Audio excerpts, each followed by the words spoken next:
I go for refuge until I'm enlightened to the Buddha, the Dhamma, the Sangha. By my accumulations or practice of giving and so forth, may I become a Buddha to benefit all sentient beings. I go for refuge until I'm enlightened to the Buddha, the Dhamma, the Sangha. By my accumulations or practice of giving and so forth, may I become a Buddha to benefit all sentient beings. I go for refuge until I'm enlightened to the Buddha, the Dhamma, the Sangha. By my accumulations or practice of giving and so forth, may I become a Buddha to benefit all sentient beings. Sanje joda zoge jonam lo chanjo bardo dane gyapsosh dage jinso gebe sonam ge jola penjire sanje jubare sho Sanje joda zoge jonam lo chanjo bardo dane gyapsosh dage jinso gebe sonam ge jola penjire sanje jubare sho Sanje joda zoge Bado dane gyapso je dage jinso kebe sonam lola benjir sanje dubare sho Om ye dharma he tu prabhavam he tum te sham datha gato yevatat te sham chayo nirodha Evam vati mahashramanaye svaha Om ye dharamam hetu prabhavam hetum tesham datagato yavatat tesham chayo nirodha Evam vati mahashramanaye svaha Om ye dharam prabhavam hetum tesham dathagato yavatat tesham chayo nirodha Evam vati mahashramanaye svaha. Okay, good. Towards the end, we'll do a quick meditation on emptiness on the basis of the 5 points.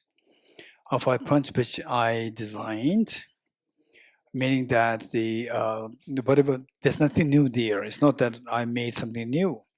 There's nothing new. Whatever the great Indian, the past masters, they taught, for example, His Holiness the Dalai Lama and all my teachers, what they taught, so the seeing,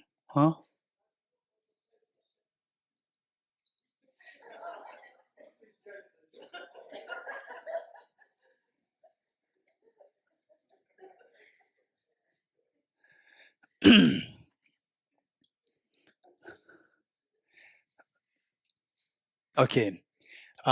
So basically what I'm saying is that towards the end, we'll do a meditation on the emptiness of the mind on the basis of 5 points.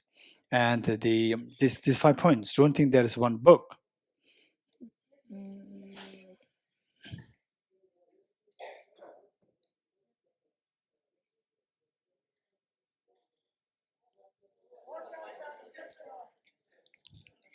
Good. Okay. And so what I'm saying is that towards the end, there's what is known as sealing the virtues. The virtues to be sealed. Make sure that the virtues are not destroyed. The last 10 days of our coming together and learning about Bodhicitta, learning about the wisdom and emptiness, and so forth, that these virtues, no doubt, we gather so much virtues, and particularly thinking about emptiness, you are really, fascinated. Think about Bodhicitta, it makes you moved into tears, and it makes you say it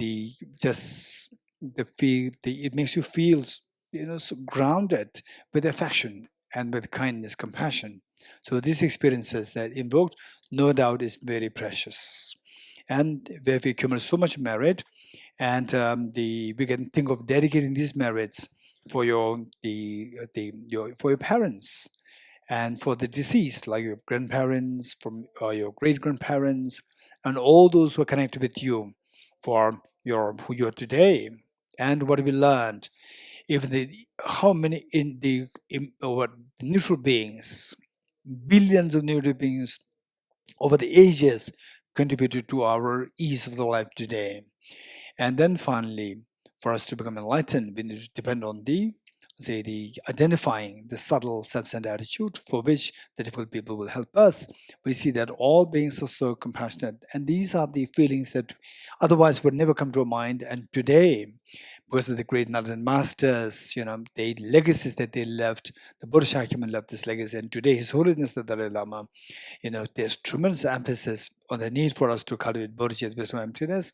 It's because of this that this was about happening today. So with this, no doubt we have accumulated so much of merit, and this merit, to make sure that this accumulation merit is not destroyed, we then dedicate the merits properly. So towards the end, we seal the merit by meditative emptiness. For this, all the teachings which I've received from my teachers, including His Holiness the Dalai Lama, we just put them together in the form of 5 simple steps to meditate emptiness. It doesn't mean that you have it and then you don't do anything about emptiness. No, it's just for us to feel the ease of meditating emptiness, and later on we need to go for more extensive studies, comprehensive studies, reflection, meditation. So that's what we're going to do a little later. There's one thing that I am left with.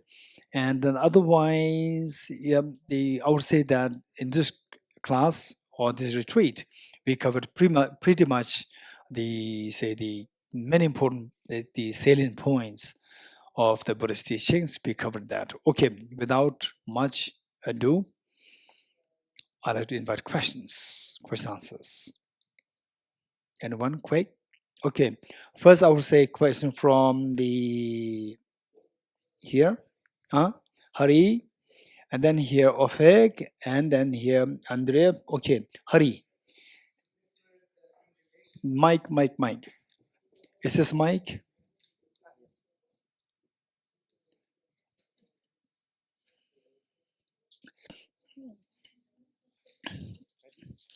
Hello. This one's working, yes.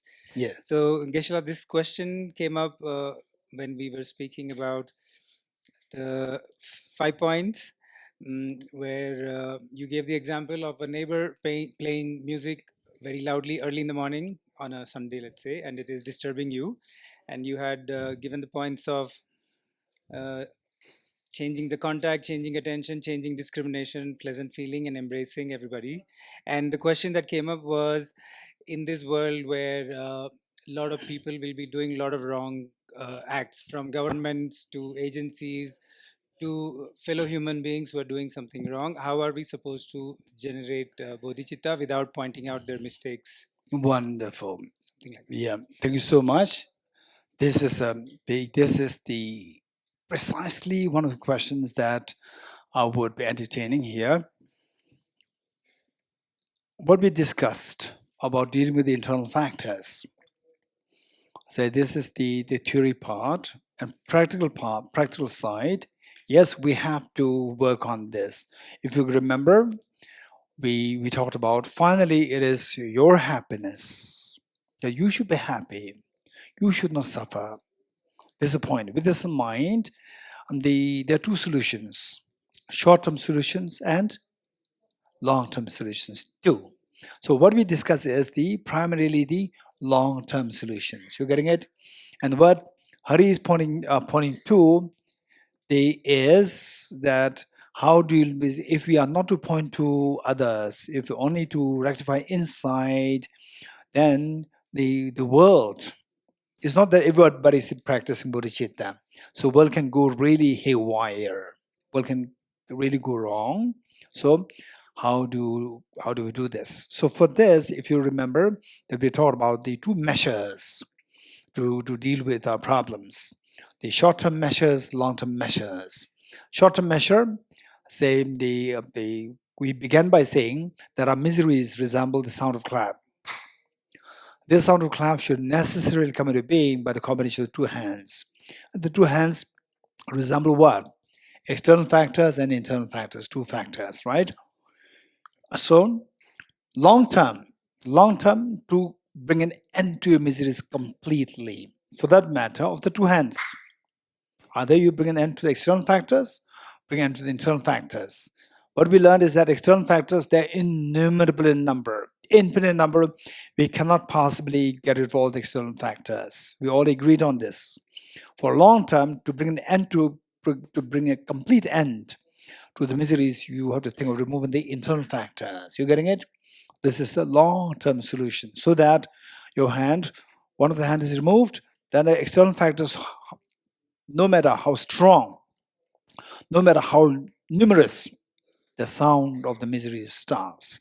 This is the long-term solution for getting rid of our miseries. But what about the short term? For example, like say, if you say in the democratic country, say if somebody is on the government level or on the bureaucracy level, so wherever, when you see that people doing wrong, should we not point our finger to them, or what should we do?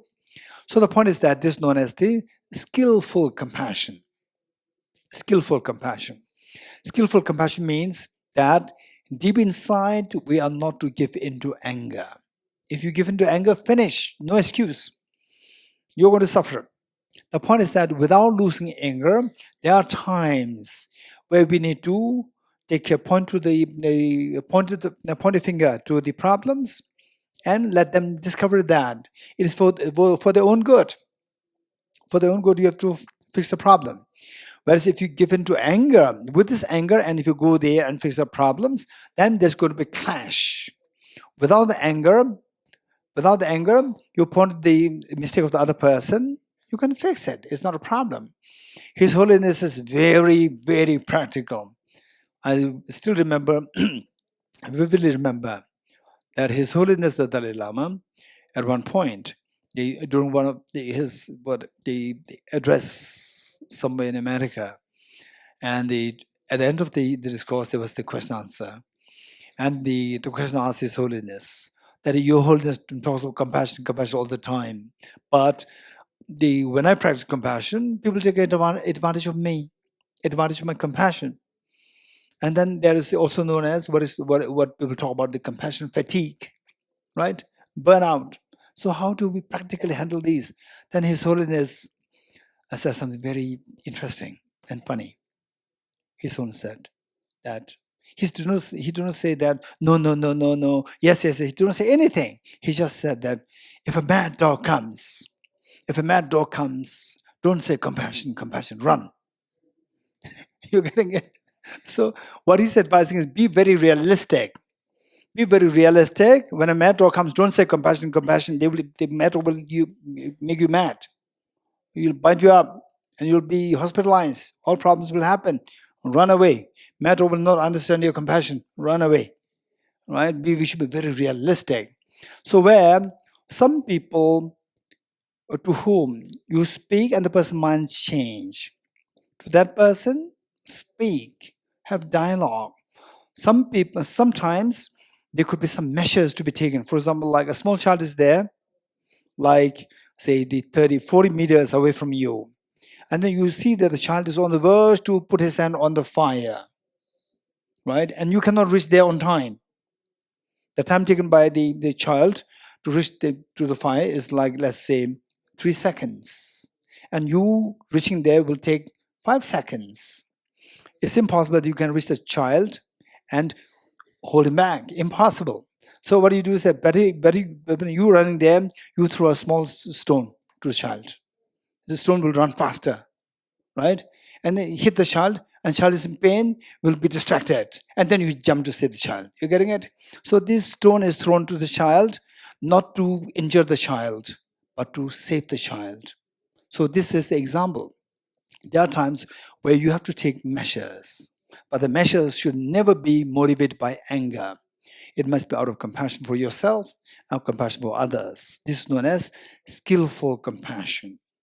You getting it? So in Buddhism, there's a tremendous emphasis on skillfulness. This morning we learned what are the 4 perfections, the set of 4 perfections which we learned. 6 perfections plus 4 perfections. What's the first one of the 4 perfections? Skillfulness. You're getting it? So this is important, skillfulness. Okay, next question. Ofek? Yes.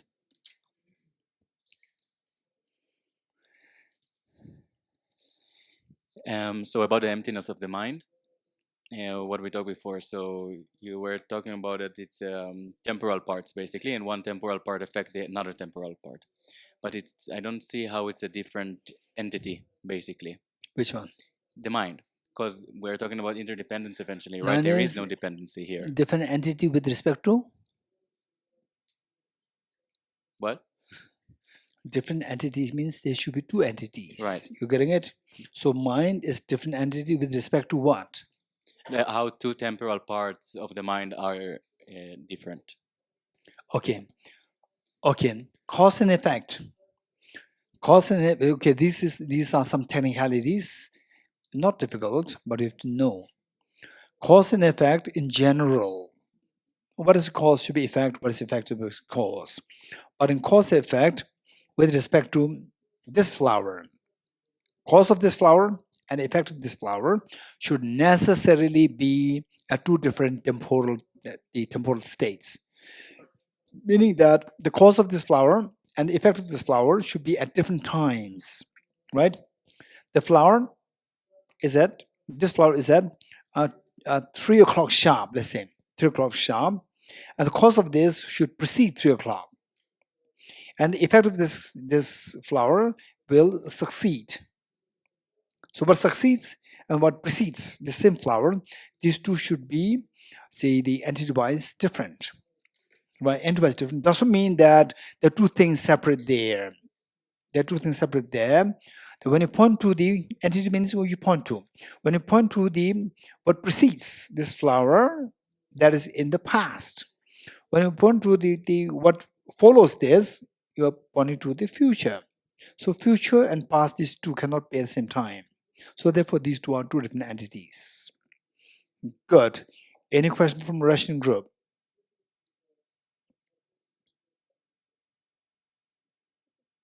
No one? Okay. Here.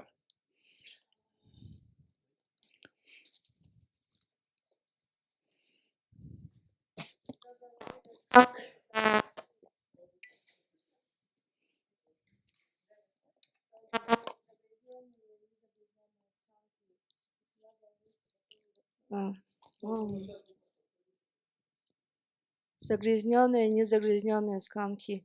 Кишла говорил, что потом объяснит разницу между ними.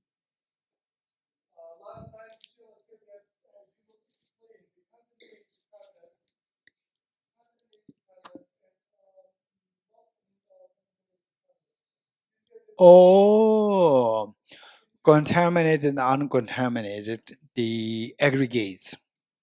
Okay, this. So we are made of body and the mind. Body is the aggregate of. We're just made of 5 aggregates. Skandhas. Skandhas meaning aggregates. We're made of 5 aggregates. What are the 5 aggregates? So first we have the body and the mind. Body is the aggregate of body. How many of body? Raise hands. Okay, so there is an aggregate of body or aggregate of form. Then the mind is split into 2. Primary mind and the secondary mind, meaning the mind in general and the mind with the specific functions. Mind in general is known as aggregate of consciousness. So 2 aggregates. And the mind in the specific minds, meaning this is the feeling, discrimination, intelligence, compassion. So for these are the very specific minds ascribed on the basis of the different functions. These minds are known as mental factors. Of the mental factors, there are 2 mental factors which are so important. One is the feeling, one is the discrimination. So these 2 are counted as separate aggregates. Aggregate of feeling and aggregate of discrimination. How many aggregates done now? How many aggregates done now? Aggregate form, aggregate consciousness, aggregate feeling, aggregate discrimination. 4 done. All the other mental factors are put together in one basket known as aggregate of compositional factors. You're getting it? These are the 5 aggregates. In simple terms, your body and your mind, as simple as that. And your body and mind, your body, this body is what you got from your parents. That is contaminated. Your mind is influenced by self-grasping ignorance. That is contaminated. So our body and mind, these two are both contaminated. So what is uncontaminated, the aggregates, is that when you're freed from your self-grasping ignorance, and you're freed from this contaminated body, whatever aggregate that you get after this is known as uncontaminated aggregates. So when you become Buddha, you attain the uncontaminated aggregates. And then as a Bodhisattvas, when you leave this body, the 8 Bhumi Bodhisattvas, when they leave this body, again, they will attain the uncontaminated aggregates. Good. Okay, over there. Next question. Yes. The mic there. Geshe-la, I work in the mental health field in the United States, and I work specifically with patients that have post-traumatic stress disorder a lot. And in many of these patients, they have deep self-hatred for themselves. And so I have a 2-part question. One is, within themselves with such deeply ingrained self-hatred? And second is, how do you recommend someone in a position like in the mental health field help that person to find that bodhicitta in themselves? Very important question. Thank you so much. This can greatly help all of us. So you are talking about mental health, the situation, and all of us, we have some friends, some relatives, ourselves going through difficulties, and somebody else in the family going through difficulties. Recently, there was a mother in a very reputed institution, and she was constantly sending me a message about her son. She is so worried about the son. And then she's a little far away from Delhi. I said, I know that the mothers will be ready to sacrifice everything. Otherwise, if it is like my friend, then I would just give some advice and finish. For her, and she's constantly sending me messages about her son, young son. Then I told her, because this is confidence that I have, the mother will be ready to do anything to save the children. I said, if you have time, or if you ever happen to be around Delhi, you're most welcome to come to Tibet House. Come, you and your son, come. And then they came, right? So what I'm saying is that, what are you saying? All of us, we have some problem somewhere mentally. Yourself, at times, although we may be so calm, peaceful at the moment, few days later, 3 days later, something may happen, and then your mind can go haywire, can become very corrosive, can really go deep into depression anytime. We never know. So this is so important. What is very important is that, one, particularly in the context of the medical health, the denomination, what is important is that, say, the concept that we learn here, these concepts, you must learn the art of expressing these concepts in a secular language. Secular language. It should not be, Buddhism, or according to Buddha, according to Bodhisattva Shantideva, according to what I learned from Tushita Meditation Centre. Instead of that, the same concept you should be able to express in a secular context. For example, nirvana. Don't say nirvana, say fearlessness.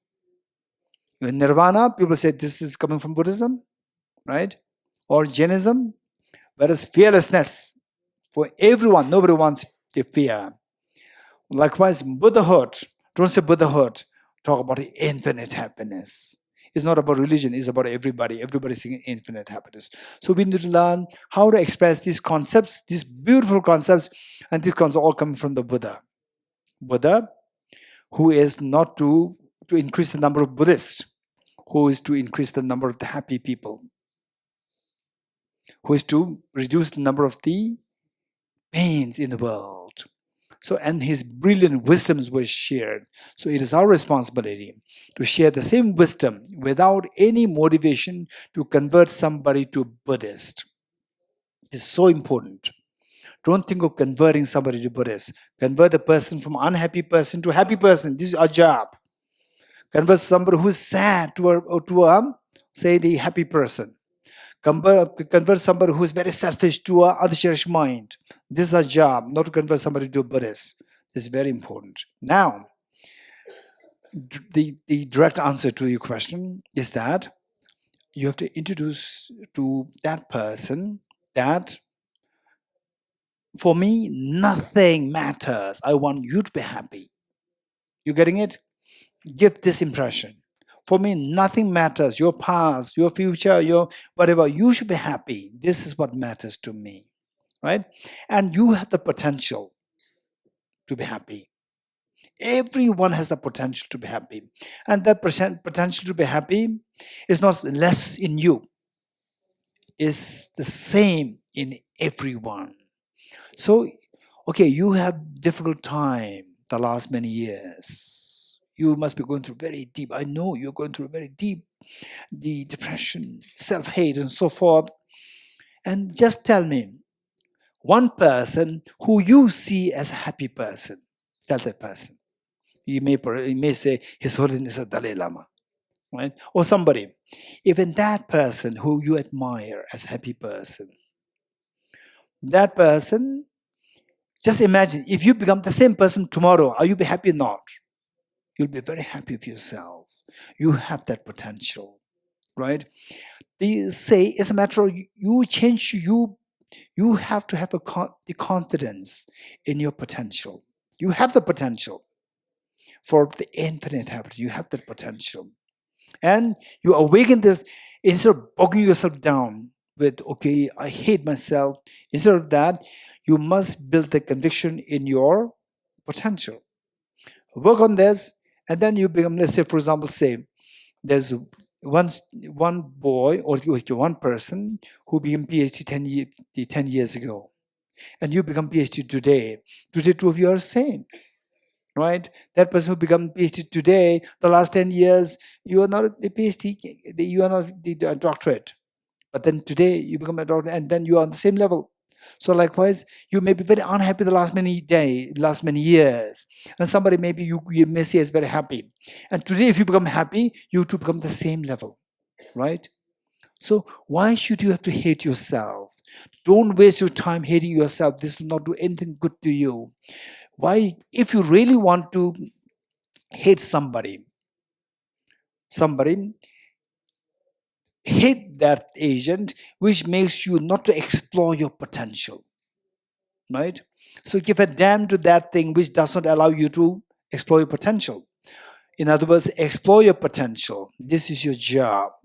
And you'll see that a match will come, right? And nobody can fail you. Only you can fail yourself. When do you fail yourself? When you hate yourself, that is the time you can fail yourself. Nobody else can fail you. So you have a tremendous potential. And in the first place, it's so important that people like yourself to give affection to the other person. This is the number one thing to do.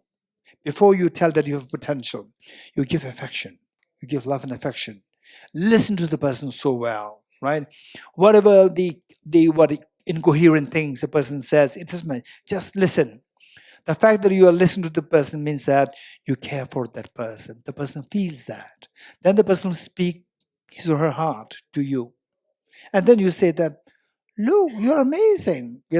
Just identify the good qualities in the person. As a person talks, identify good qualities in the person. Anyway, for example, come out of the language or the coherency in the conversation. Or let's say the world, talking about the world. Or let's say, I love my mother, right? Now my mother's no more with me. Your love for mother is so precious. So like anything good the person, comes out when the person is talking, identify those. And then take these as a tool to tell him that you have the potential. Look at these things that you have uttered. How many people I've met, I never heard these people talking about what you have taught. What you have they mention now. It's amazing. You're getting it? So the person feels uplifted. There's somebody there who admires my qualities. You're getting it? The person will feel the healing. Then you tell the person that you have a potential, you have incredible potential, you have perfect potential. Don't waste your time. Don't waste your time over anything else. Just whatever time that you have, invest on exploring your potential. You have a great potential. And then you identify that person's strengths, and on that basis, you can give directions. You can make the person connected with other people who are very compassionate people, compassionate, learned, and who are admired. Connect with those people. And particularly when I try to connect people, say I see whether person A and B, person B may be so good, and person A needs help. But a person B, will he or she help the person A? If I doubt, I'll not connect the two, because this person will lose hope. Now he connected me to that person, and that person did not really care anything about me, right? So I would connect with somebody who I can see the two will click. Then I introduce, and then this is how the people feel uplifted. This is one thing. So likewise for yourself, to help yourself and to help others, the most important thing is that we should gain conviction in the efficacy of the presence of the ultimate seed of perfection within you, ultimate treasure of happiness within you. This treasure is there, and we need to work on unraveling this treasure. This is very important. Good. Yes.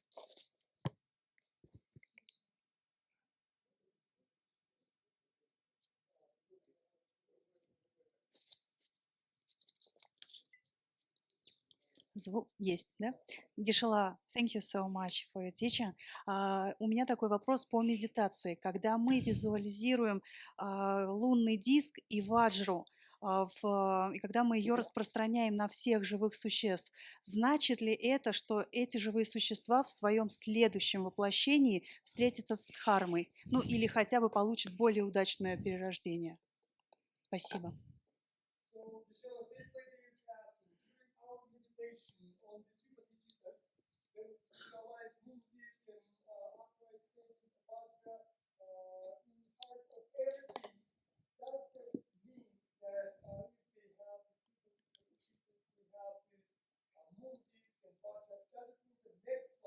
They will meet with the Dharma. Does it mean that next life, they will be more fortunate? Okay. Good question.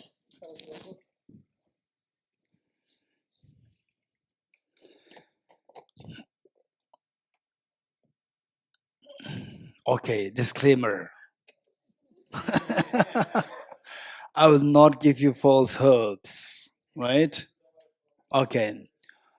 That you can if I give the whole false hope, yes, and Hari and Ofeg and these people will again throw me questions. Right? Then I'll be trapped. Disclaimer, I'll not give you any false hope. You're getting it? Okay. So I have to tell the truth. Tell the truth is that finally don't think of short-term benefit. Not short-term benefit. Let's say quick fix. Don't think of quick fix. That okay, now what's the moon to all sentient beings? Now they're all Buddhas, right? Now they're all Buddhas. I'm so happy. Then Hari will come, but he's not a Buddha. She's not a Buddha, right? Okay, that's true, right? So these are complications. So the point is that let us learn, particularly that we are here in Tushita, which is right next to where His Holiness the Dalai Lama today, the Buddha, today's Buddha lives. We are so fortunate. So we should be as realistic as this Buddha who's just with us. We should be as realistic. What is it realistic? That you, by thinking that all beings are Buddhas, right? His Holiness will say that it's not true. Yes, that's not true. But from this, then what should you do? You should stop doing this. No, do it. Finally, do from your side what can be best for all the beings. In other words, yourself become Buddha as soon as possible. Yourself become Buddha as soon as possible. This is what you can do. That is in your hand. You're getting it? When you become a Buddha, you become like His Holiness the Dalai Lama. You become like the Buddha Shakyamuni. So Buddha Shakyamuni existed 2,500 years ago. Still what he taught, so relevant. All these brilliant people, they are fascinated by what is taught. And brilliant people like His Holiness. How many millions of people are being affected by His Holiness? You should become a Buddha. So therefore, the most practical thing is while doing these imaginations, visualizations, so forth, the most important thing is not only pray, act to see that I become Buddha as soon as possible. When you become a Buddha, then you will be in a position, rather than just imagine, you are in a position to really leave impact in so many people's lives. This is so important. Good. Next question. Next question. Over there. Okay, here, Andrea. Andrea, then here. I wanted to ask, how are the implicit teachings, Bodhicitta, how is it implied from the explicit teachings of the Buddha? How? How is it implied from the explicit teachings of the Okay, Buddha? okay. So basically, for example, what we said is that, let's say, the Buddha, how the Buddha taught. So for this, you have to read the sutras. Read the sutras, and from there you will see a pattern. For example, here, Heart Sutra, which we read every day. Heart Sutra, it says that the form is empty. Emptiness is form. Emptiness is not other than form. Form is also not emptiness. Likewise, the feeling, discrimination, composition factors, and consciousness are empty. So empty is what? Ultimate reality. So Buddha's talking about the emptiness, ultimate reality. Ultimate reality of what? Ultimate reality of the five aggregates. Aggregate of form, feeling, discrimination. So the objects, emptiness which is being discussed, these objects are the implicit teachings. 5 aggregates are taught, and the 12 links are taught. 12 links. Ignorance, and likewise, ignorance is empty, karma is empty, then the conscience is empty, name and form is empty, then the source empty, contact, then the feeling. So, saying that it's all empty, meaning that empty means ultimate reality. That is the ultimate reality. Then what is implicit, meaning the objects of the emptiness. So at times Buddha taught the 24 kinds of bodhicitta. Emptiness, each of the bodhicittas, 24 bodhicittas, some earth-like bodhicitta, gold-like bodhicitta, moon-like bodhicitta, fire-like bodhicitta. 22 bodhicittas were taught. And each one of them, Buddha taught them to be empty of intrinsic reality. So emptiness with these bodhicittas were taught as explicit teachings, and implicitly, the emptiness of what? Objects whose emptiness is being taught, these objects are known as the implicit teachings. So bodhicitta is a part there. Good. Yes, here. First question, I would like to know the source of the statement emptiness of objectivity of the object is objectivity of the object. What is the source of this? If there is someone that said this, or it just, okay, thank you. Source is here. Okay, thank you. Which source? The word or the meaning? The words. The words me. Thank you. The meaning is taught by Buddha. Yeah. Right? And if you want to know, no, I'm not too happy with you, I want somebody more standard, then here, Lama Tsongkhapa. If you want to know this, there's a whole discussion, this topic, right? So some of you, when you read it, when you heard it, emptiness of objectivity of the object is the objectivity of the object. Emptiness of objectivity. Objectivity is rejected. And then again saying, is the objectivity of the object is established. So you see the same thing rejected and established. This is very contradictory. How can this be so? This is the discussion. The words are very appealing. Yes, the words are so appealing. The meanings are very profound. The meanings do not come from me. They come from the Buddha Shakyamuni, Arya Nigarjuna, Acharya Bodhisattva, the Arideva, Bodhisattva, Acharya Dharma, the Acharya Chandrakirti, Bodhisattva Shantideva, and then all the masters and Lama Tsongkhapa. In his commentary, there's one commentary known as the what is that? Uma Gombara said in English. What is the true intent of the Buddha? True intent of the Buddha. There's a commentary. This book is now available in English, translated by Dr. Tushita Meditation. This is an amazing translation. The commentary by Lama Tsongkhapa. So there, whole discussion on this in illuminating the intent. Thank you. Thank you. The book is here with you. Okay. The title of the book in English is Illuminating the Intent. In Tibetan, Uma Gombara Basel. Illuminating the Intent by Lama Tsongkhapa as a commentary on Acharya Chandrakirti's text. Translated this commentary translated by Dr. Tushita Meditation. This is incredibly amazing translations. Simply because it's about the translation into English doesn't mean that it's good, but this translation is precisely very good. Yes, over there.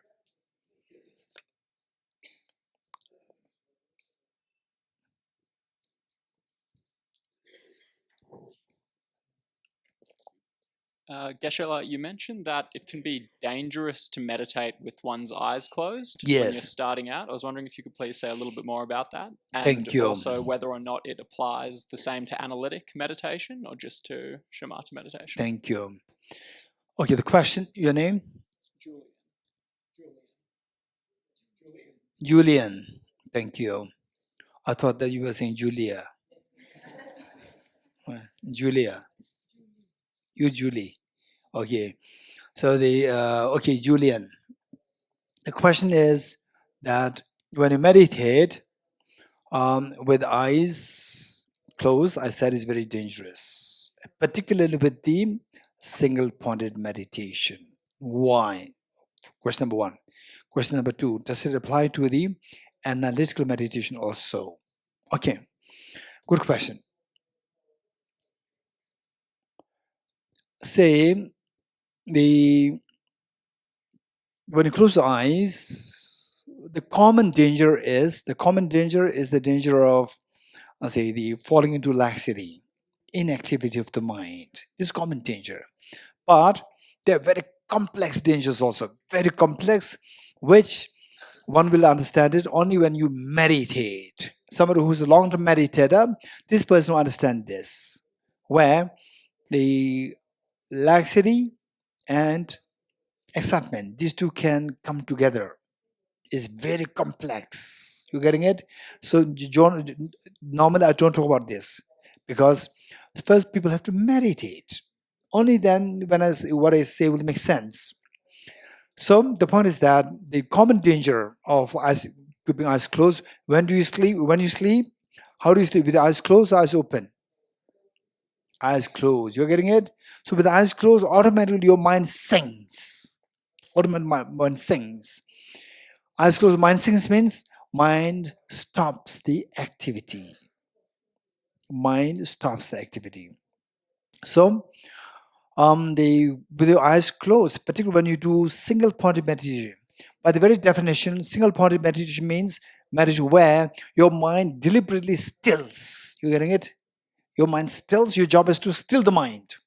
Still the mind, eyes closed, automatically the mind will stop. And then you say this is like the threshold. So upper limit, lower limit. So this is where your mind should still and stay there. At this level. Then when your mind you still the mind, this is a practice of single point meditation, single point, you still the mind, and then with the eyes closed, it will add to the stilling. So it goes down. What is down? This is laxity. You can easily fall into laxity. You're getting it? So therefore, it's very dangerous for the people who do meditation with the eyes, who start the meditation with the eyes closed. So always, when you do meditation, particularly for the beginners, it's always advisable to do the meditation with eyes open. You getting it? Okay. Then the let's say when you become good at it, and then also another problem is that many people, they complain about the meditation, they feel vertigo. You getting it? They feel the loss of the balance. So like this, say in the middle of the meditation, you see so like you are like this tilting, somewhere. It's not tilt. Your body is not tilting, but psychologically, you feel that your body is getting tilted, right? And am I really falling? You're not sure. So the first question that then they would ask me, how should I fix this problem? My first question asked is, do you do your meditation with eyes closed or open? The answer is eyes closed. You getting it? This is the problem. I don't have to tell anything. Just open the eyes and report to me after a few days. And they come to me, they say that now the problem is fixed. You're getting it? Many problems are there. Many problems there. And then falling into this, so overall speaking, your meditation is good. Still, it can fall into the laxity, in a very subtle laxity, which you may not be aware of. And if you do this meditation with falling into subtle laxity for a few years, it will have a deep impact on the mind to remain very inactive.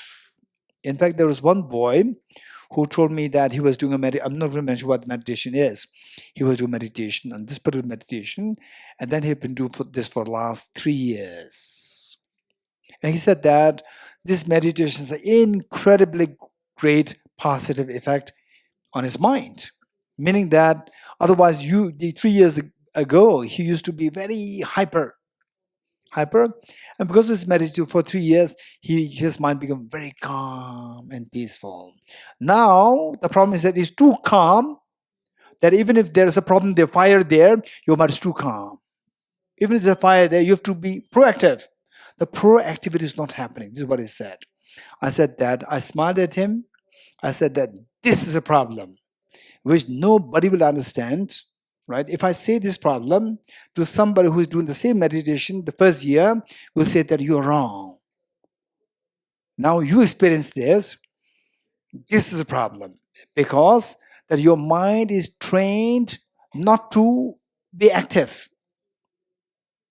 Your mind is trained to be just still. It is not balanced by the activity of the mind. It must be balanced with the activity of the mind. You're getting it? So all these nuances, one is to know. If you don't know this, you jump into meditation, you can end up into complications. Okay, next question. Okay. Okay, here.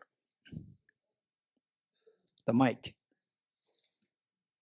Sorry, Geshe-la, it's not very much related to the teachings, but can I ask the question about, from the moment I remember myself, I was haunted with nightmares and energy, or some creatures would suffocate me, and my parents would take me to shamans or to clairvoyance healers, and nobody could help. Until when I was 25, and one Armenian woman actually she did some rituals or some prayers, and all my nightmares stopped. So my question is, were my nightmares my imprints from my previous lives, or were they my karma, and how did she manage to stop it? Okay. Let's say that many people come to me and they say that I have nightmares, right? And this lady, I'm also like this lady, right, who stopped the nightmares. So, say, I have nightmares. Nightmare like what?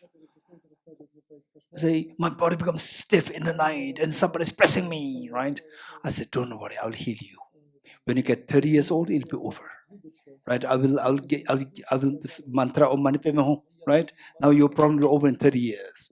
So, if it coincides with the time, your biological, your psychological, your physiological, So there are times that when your body is in a particular system, it can be in a very chaotic state where it reflects in your thought processes, which in turn came from your past imprints. You're getting it?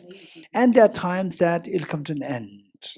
And if it so happens that you come, that very time when you're about to stop it, it comes to an end on its own. And you come to me, I said that, don't worry, Nadia, just recite Om Dorji Hum. Right? And you say Om Dorji Hum. And from the next day, problem stops. Wow, Om Dorji Hum. Right? You think that he stopped. I did not stop it. I did not stop it. It's the time. It coincides that it's going to stop, and then I happen to be there. Don't just follow too blindly, thinking that this is part of that person. You're getting it? If the same lady with many cases, one of the many cases, everybody comes, you meet like 10, you make 100 people with same complaint, and like 90% of the people say that, yes, I came there and everything stopped. Then you can trust it. Out of 100, if 20 get cured, then 80% still efficiency is what? What is efficacy is 20%. P5 is 95 efficacy. You're getting it? So we should not keep this in mind that the two things can coincide. When they coincide, then we never know. It does happen, coincide. Some people say that Geshe has some people say that Geshe Dorji Damdul has some clairvoyance. Right? So what happened was that when I accidentally say something, the person was actually thinking of that thing. These two are accident. Right? And the person was so emotionally attached to that thing, and I casually said something, it's accidental. And because the person's mind is so emotionally attached there, and then it's just so like, he just came here to talk about this. And they were just, wow, Geshe has clairvoyance. No, this is accidental. You're getting it?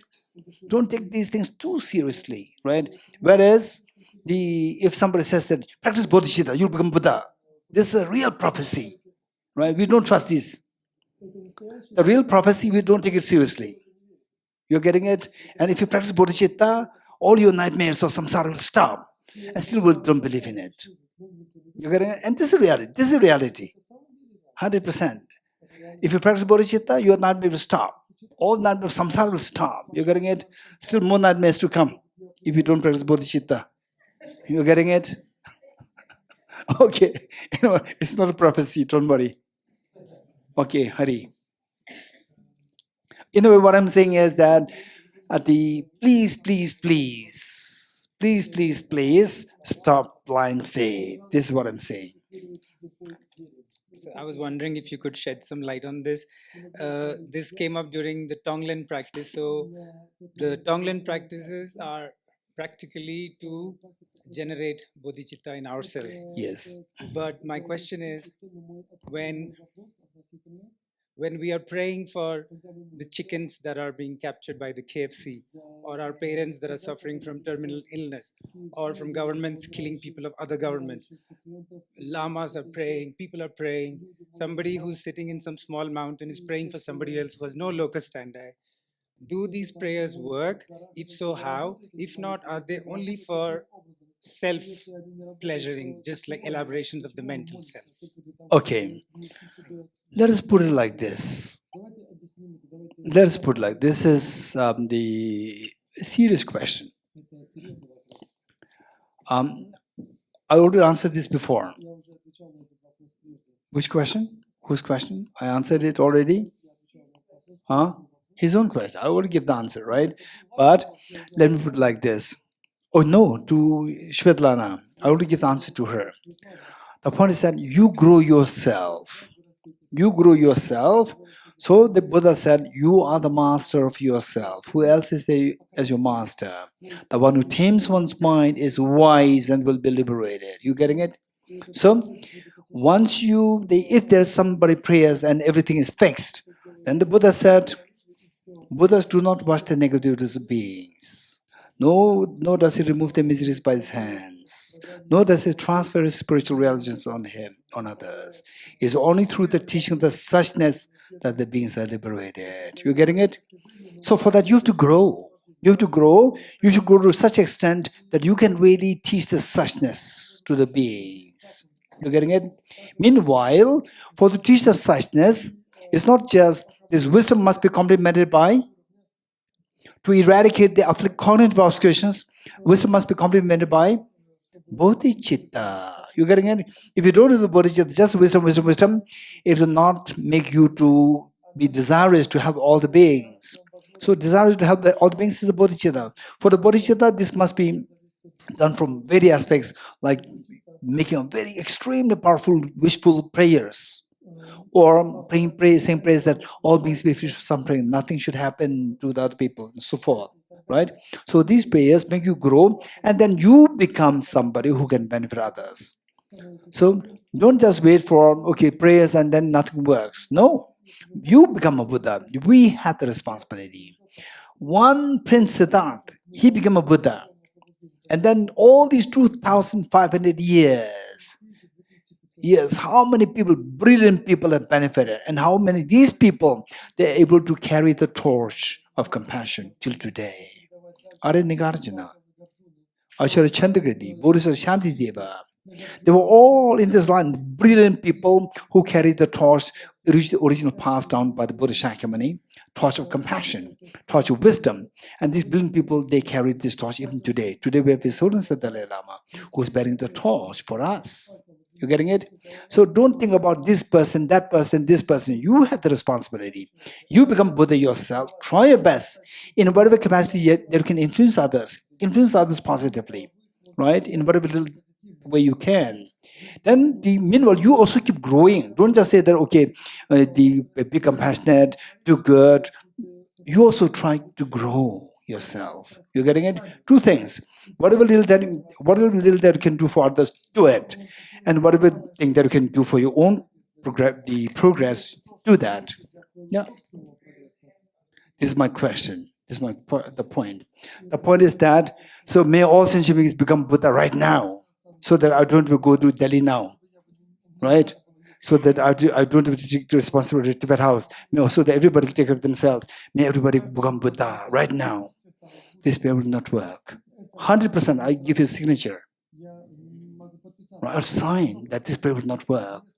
Right? His Holiness is very practical. His Holiness is practical. Listen to this. It's not me. His Holiness saying this. To one of the big meetings with the Chief Minister of Bihar. And the Chief Minister of Bihar, it was his address. What he said is that by the blessings of the Buddha Shakyamuni, may this state of Bihar proliferate or flourish, thrive.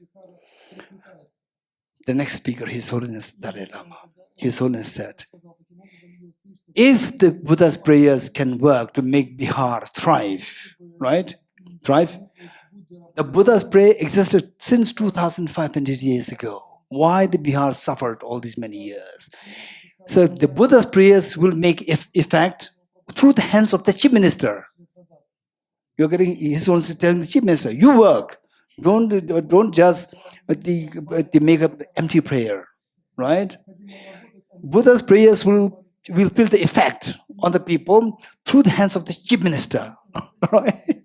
So we should be very realistic, right? Prayers, in what way it helps?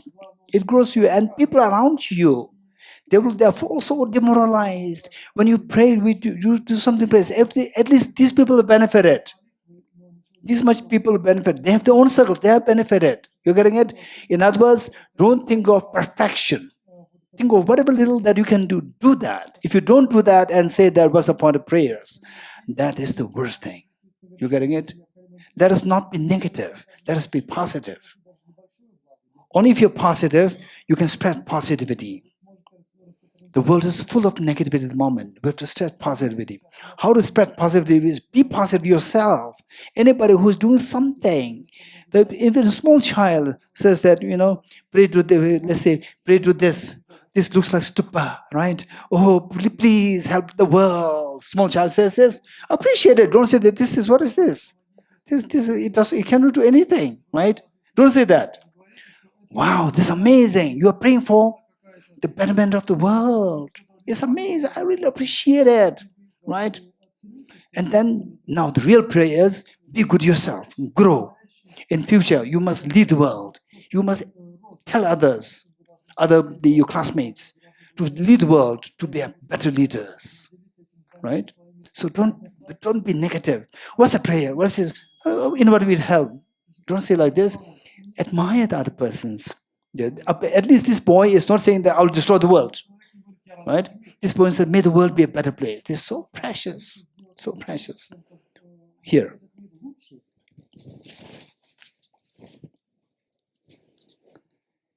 Geshe-la, у меня вопрос из книги, вот 5-й страница, вот, там строки вот эти. Но если бы я учил ей, никто бы не смог ее постичь, поэтому я буду пребывать в молчании в лесу. Вот эти строки меня смущают, почему мы его читаем в молитве. So, Geshe-la, this gentleman is asking, during our prayers, we recite the following words that Buddha said after his enlightenment. And he said,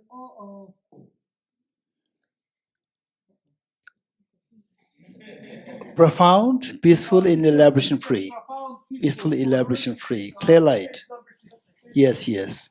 Profound, peaceful, Elaboration, clear light and non-composite. Like Dharma, I have Discover it. finding no one to fathom this teaching. In silence, I will retire into the woods. Why do we recite it during our prayers? What is the meaning? Okay, this is a good question. Thank you.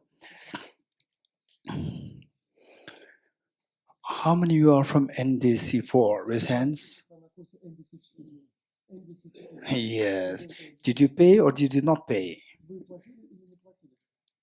You paid, right? Say, why we made you pay? It's not because that Tibet House needs money. You getting it? Right? So this is experiential. Because when you pay, you feel the value. Oftentimes, one thing that I noticed, in Tibet House, people come to seek advice from me, right? There are so many people, one after the other.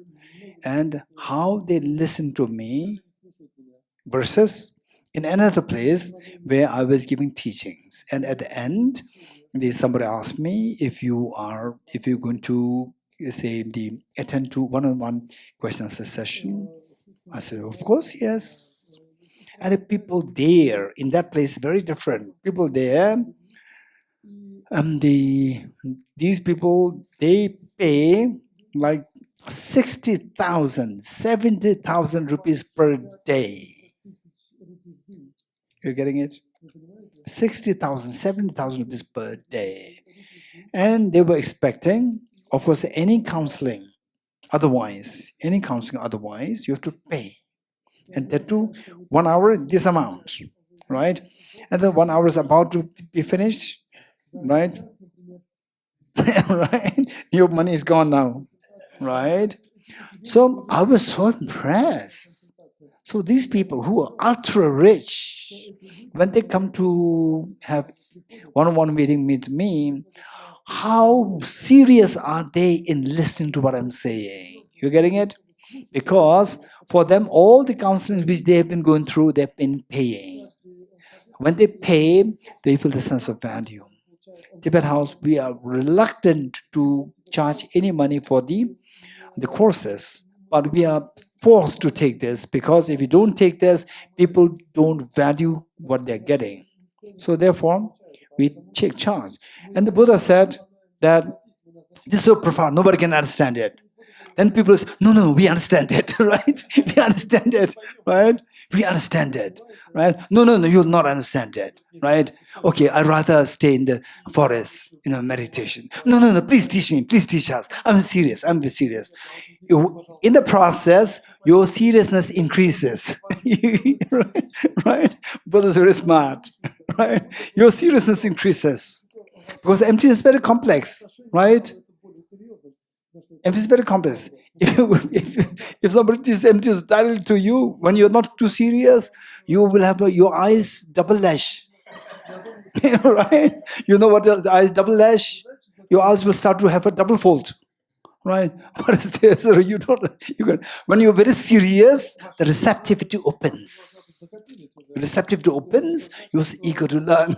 Then the double lash will be double fold will be less. You're getting it? You learn something. Finally, whether you learn or not, it really depends on how receptive you are. If you're receptive, if you are really receptive, even if you think you are not intelligent, if you are really receptive, you will learn something. If you're not receptive, however intelligent you are, you will not get anything. So therefore the Buddha said that profound, peaceful, elaboration-free, clear light, non-composite. Such is the nectar like dharma I've discovered. Finally, no one, you will understand it.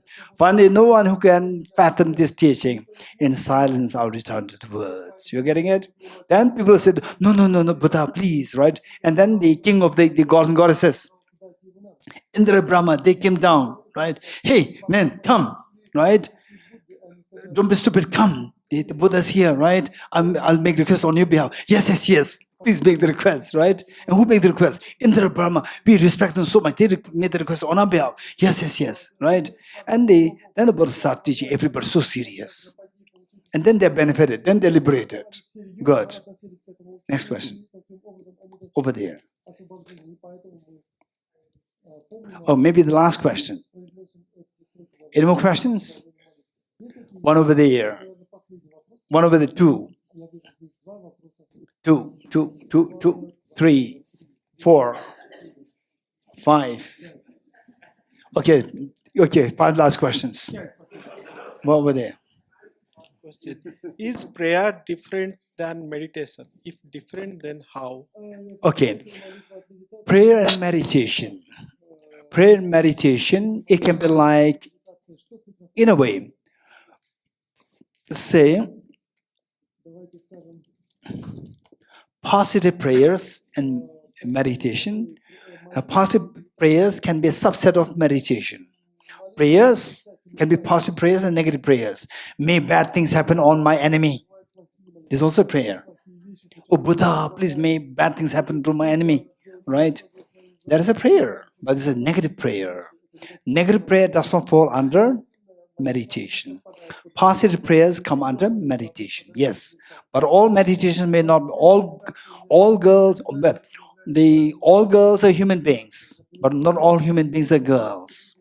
You getting it?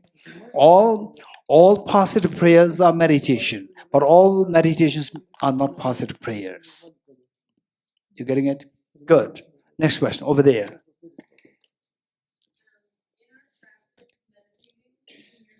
Yes, Mike.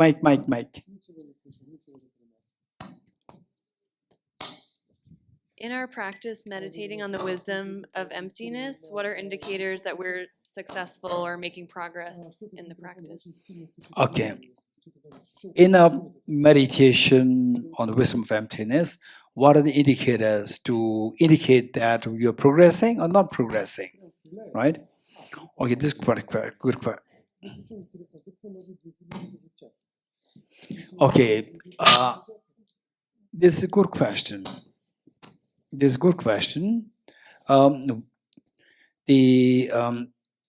First, for the wisdom of emptiness, and that it involves maybe somewhere the battery is down that this sound is making. Okay. That, as they say, wisdom of emptiness requires extensive studies. Hello. It is not just like 1 or 2 days study and then you can meditate. No, it doesn't happen. Wisdom of emptiness is where you have to study for like many years. You have to study for many years. So meanwhile, like positive, negative phenomena, negative, affirming, non-affirming, negative. These are all the indicators which we learned. We need to have extensive studies. So extensive studies, from there you will have a lot of the indicators. You indicate if you're in the proper direction or not going proper, not having any progress. And the one indicator is that when you when you practice wisdom emptiness, and every time you meditate emptiness, you have the goosebumps come in the body, ticking sensation come in the body. So these are the indicators. These are, in some ways, indicators to see that you are on a proper track. Good. Next question. Raise hands. Oh, those five. Who are those five? Okay, Kyle. The Kyle. Mike.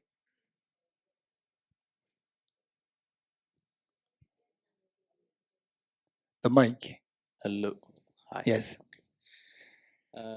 I see that bodhicitta is often hand in hand with the wisdom of emptiness, and bodhicitta is referred to as the method. Does this mean that within the absolute perfection of this method will lead to the realization of emptiness? Okay. Let's say that the bodhicitta and the wisdom of emptiness. So the more you practice bodhicitta, does it lead to the realization of emptiness? Is the question? Okay. So it is the bodhicitta is aspiration, right? May I become Buddha for the benefit of sentient beings, right? Then the aspiration and the simply having the aspiration. If you don't really work on this, then you cannot really trigger the wisdom of emptiness. With this aspiration, then it will drive you to study the wisdom of emptiness. So the study has to be done, reflection has to be done, and the meditation has to be done. But they need a drive. You need to drive into this. So what drives us is the bodhicitta. Good. The mic? Yes. Just if I can, before that, for my original question, can I follow up on this question? No, your original question, because we said Okay, our original last question. five. Then it Original becomes question. last six. Okay.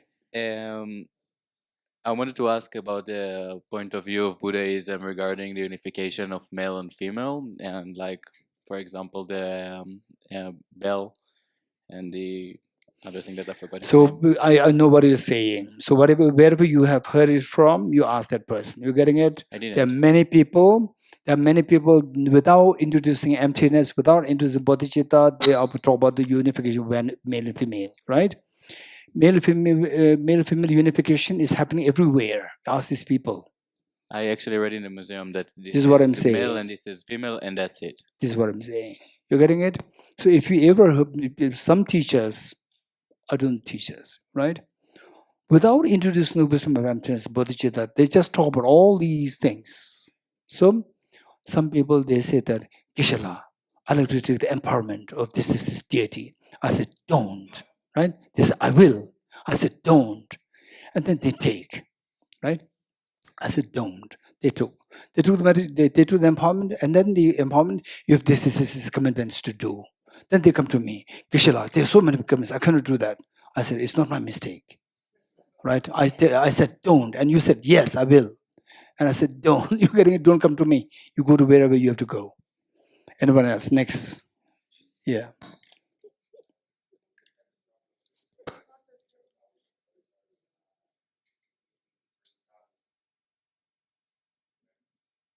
You have a question? Okay. Okay, then safe. It's only 4 now. Okay, anyone else? Huh? Yes. Deep-rooted toxic emotions, how to get rid of them?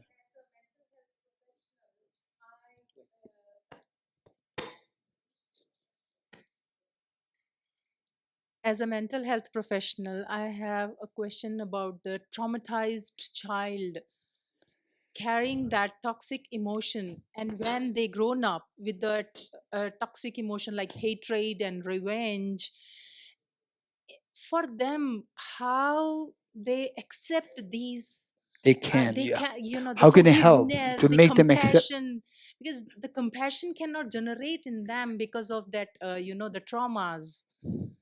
Yes, this is a good question. These are all the mental health professionals.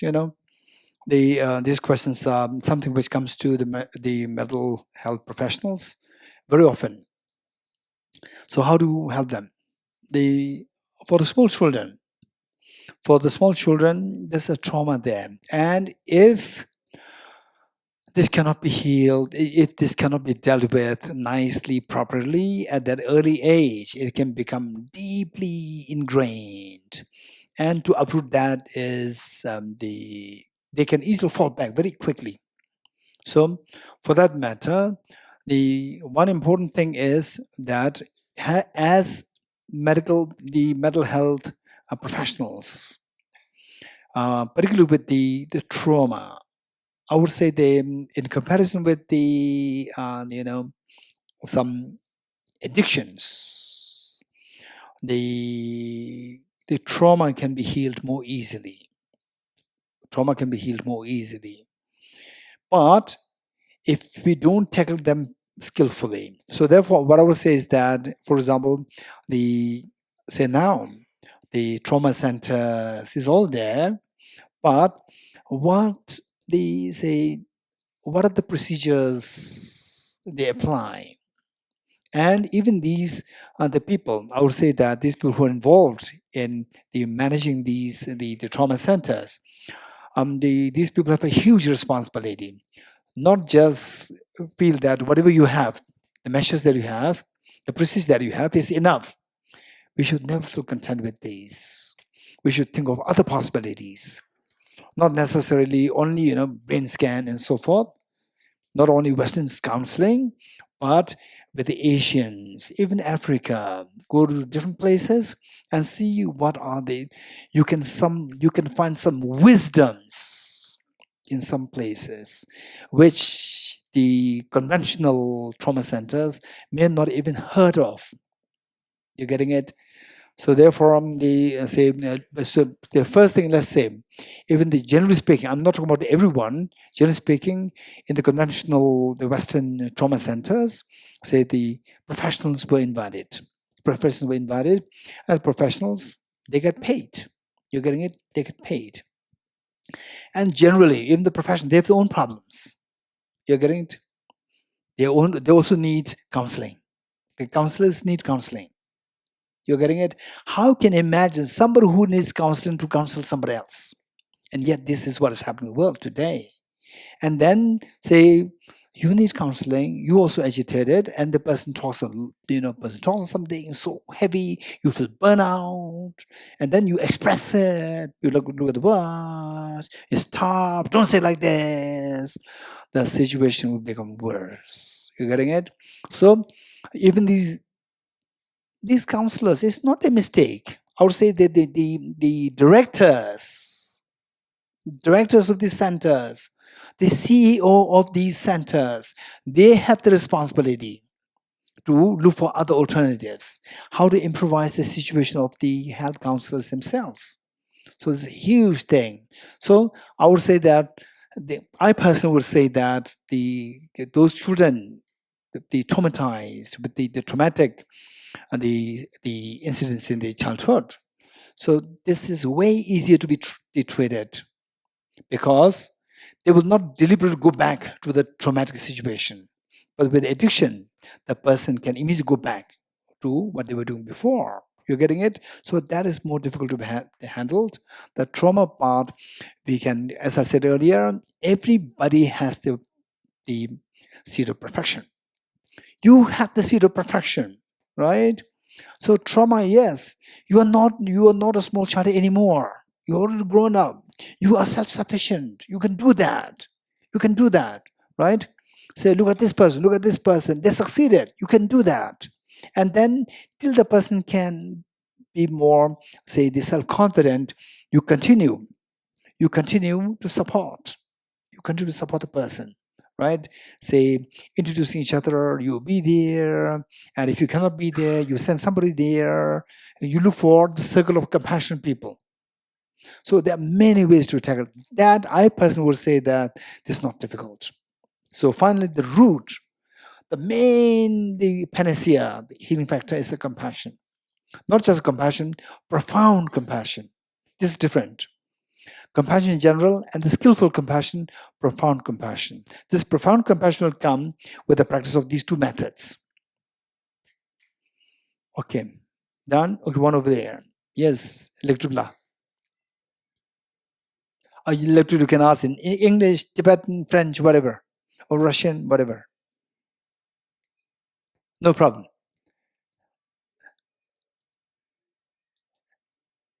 Or Mike. Ani Tibetan and Brahma the Enlightenment dogela. Brahma. Brahma. The Brahma and Tibetan and the.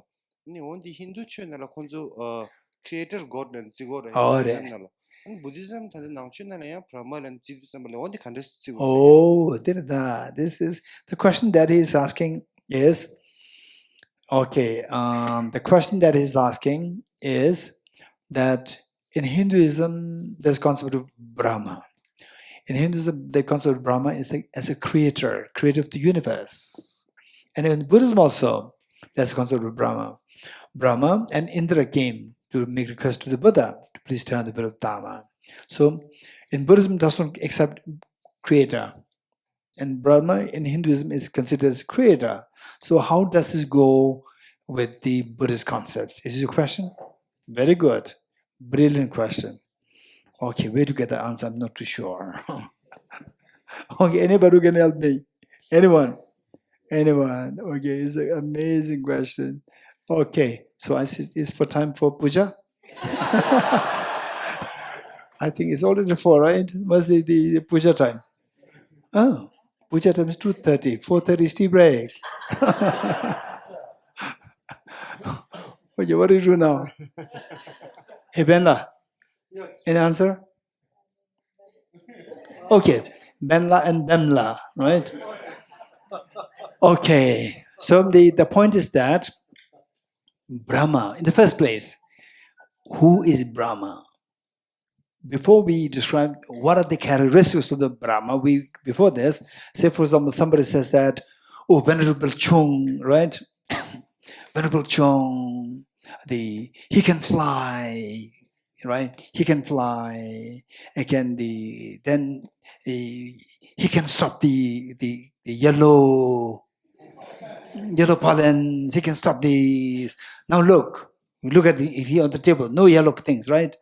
So this is a Venerable Chung. Right? Okay. Then somebody says, no. Venerable Chung is a monk from Vietnam, right? From Vietnam, whose karma yoga is to bring the tea, right? Say, no, there are two different descriptions.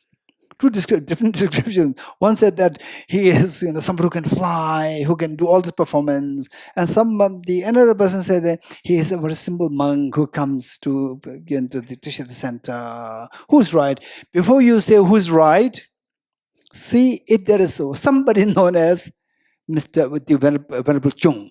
You're getting it? You have to first check it. Once you know that, he was existent, then the next point is whether he was someone who flies or who is a part of the program. 2 questions. You're getting it? Likewise, first you have to check whether Brahma exists. If yes, then the question is whether he's the Brahma, whether he's the creator or not. You're getting it? 2 questions.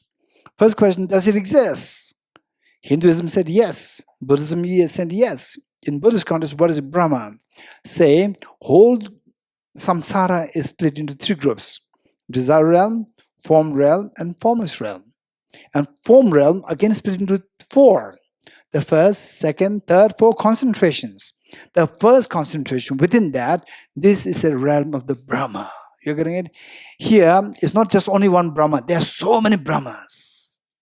But in the context of Hinduism, the Brahma it's not many. It's only one Brahma. The creator God is a Brahma. You're getting it?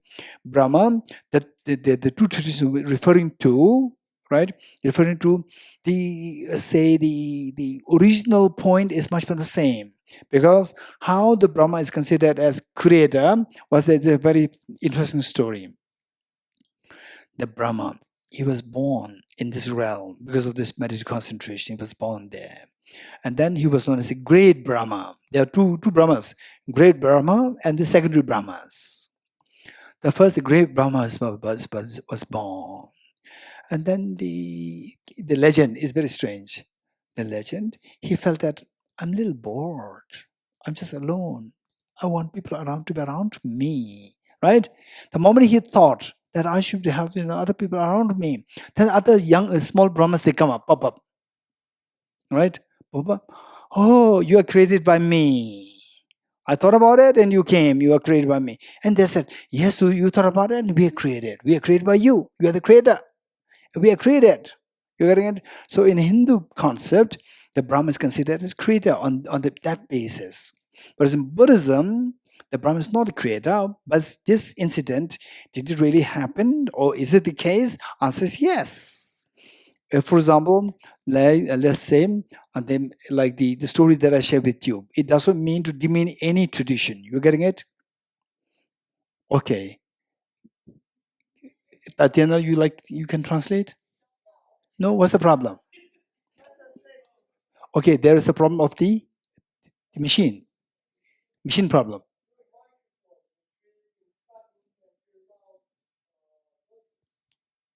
Oh.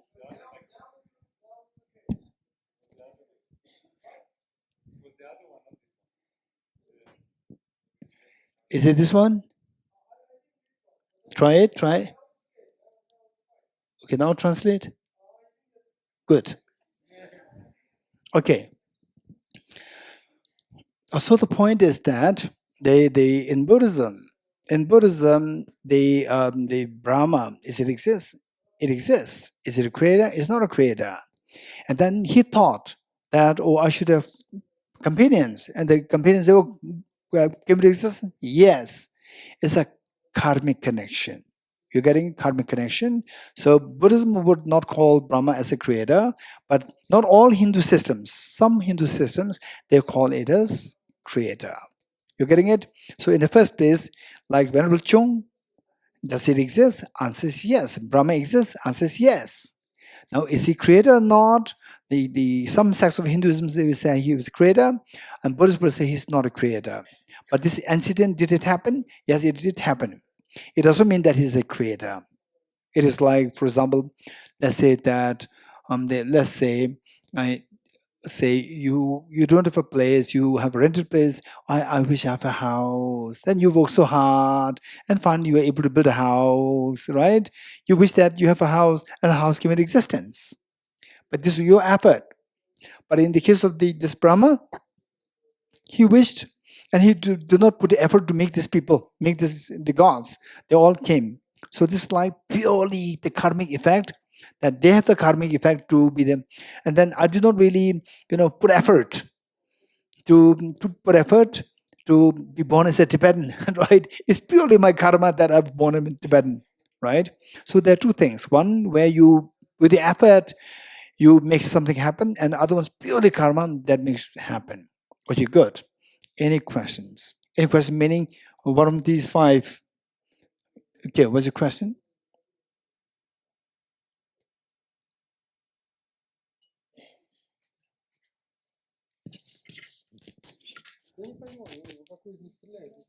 Directly, yeah, that's better. Уважаемый Гешела, у меня похожий вопрос, как с девушкой, которая спрашивала про детей. В России есть онкоцентры, где дети проходят серьезное медикаментозное лечение. Эти медикаменты очень сильно влияют на их психическое состояние. Они испытывают депрессию, они не хотят есть. Иногда они отказываются от препаратов, с ними работают психологи серьезные, но мне кажется, что иногда этого недостаточно. И у нас в России я ни разу не видел программ, которые связаны с тем, чтобы развить буддизм для детей. Там, не знаю, шаматха для детей, випассана для детей, или же учителя, которые могут правильно преподавать дхарму. Вот. И я подумал, что, возможно, есть какие-то советы, чтобы дхарму можно было использовать как дополнительный инструмент для того, чтобы облегчить страдания детям. Если это возможно, то, возможно, вы можете порекомендовать что-то. Спасибо.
Thank you so much.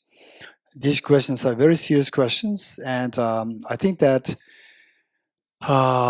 it should be individuals, then the concerned officials, governments. It should be effort of it should be a collective effort, and the one thing that I would say is that okay, perhaps this last question. This last question, okay, and the one thing that the government usually don't entertain the meditation religious people is because that there's a big complication that can happen, conversion issue. So this is a very serious matter, and I understand it. So why the government may not be so happy to entertain the people, the religious people to come to help these young children is because of this religious conversion issue. This is a major issue. At the same time, if we can convince even the people, even say Buddhism is no exception. Any religion, Buddhism, you go there, if you go with the ulterior motive to convert, this is not right. This is not right. So if the other person following, say, the Christianity, Judaism, or say in Islam or Jainism, whatever, right? So you go there, help, that's it, right? Your God did not say that, convert that person to your religion. Your God says, help the other person, right? Go there, help, finish, full stop. And unfortunately, this is not always the case. It's very dangerous. It's very dangerous that the people with the best of intention, believing their religion, that I should convert them to this religion, and so because of which then they will go to heaven and so forth. This creates lots of problem. So therefore, the secular governments may not be too happy with involving the religious people there. And Buddhism is no exception. Buddhism is no exception. Even Buddhism doesn't mean that all the Buddhists, they are very open-minded, like His Holiness the Dalai Lama. No. Some very religious fanatics also there in Buddhism. So therefore, I would say that the children, they really need help, like meditation and so forth. So what I'm saying is that whatever we do, we should do without any ulterior motive to convert the person. At the same time, just help the person. And how to help the person is by, say, conveying these messages which are secular in nature, which are secular, which are not Buddhistic, like law of karma and so forth. No, don't bring this. But it's secular. Compassion, love for your mother, love for your father, love for yourself, and interdependency. These secular concepts, convey them in a secular language. And then teach them meditation, very secular meditations. For example, like Ven Geshe's meditation. It's very secular. It's so beautiful. I really appreciate it. Just teach this. Teach this. For example, the India, the majority are the Hindus, but then they invited Goenkaji to teach this meditation to like thousands of prisoners in the nation. So therefore, we can help the other people's children and so forth.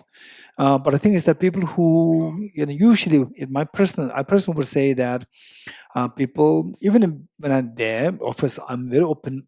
I am very open-minded, and then the people, when they don't know me, even if I'm there, they won't really call me even to just lead the people into meditation. Who are desperately in need of some help. But then only when somebody introduces, okay, he teaches very in a secular context. He will not talk about any Buddhism. He's very secular context. Then these people invite. So therefore, we really understand that. So those people who are associated with the government and so forth, you have to identify the good teachers who can teach things in secular context without the ulterior motive to conversion. You have to bring these people, identify these people, and then introduce to the government, introduce to the various schools and so forth, hospitals and so forth, introduce these people. We cannot say the Buddhism is very good. Then it's very complicated. The other religions will also say that we're also very good. So this is religious fanatics. Buddhism very good. If you say this, I'm saying this is a religious fanatics, right? And Buddhism is no exception. Okay, good. We're done. Yata Om Gate Gate Paragate Parasamgate Bodhiswatyata Om Gate Gate Paragate Parasamgate Bodhiswatyata Om Gate Gate Paragate Parasamgate Bodhiswatyata Om Gate Gate Paragate Parasamgate Bodhiswaha. 3 prostrations.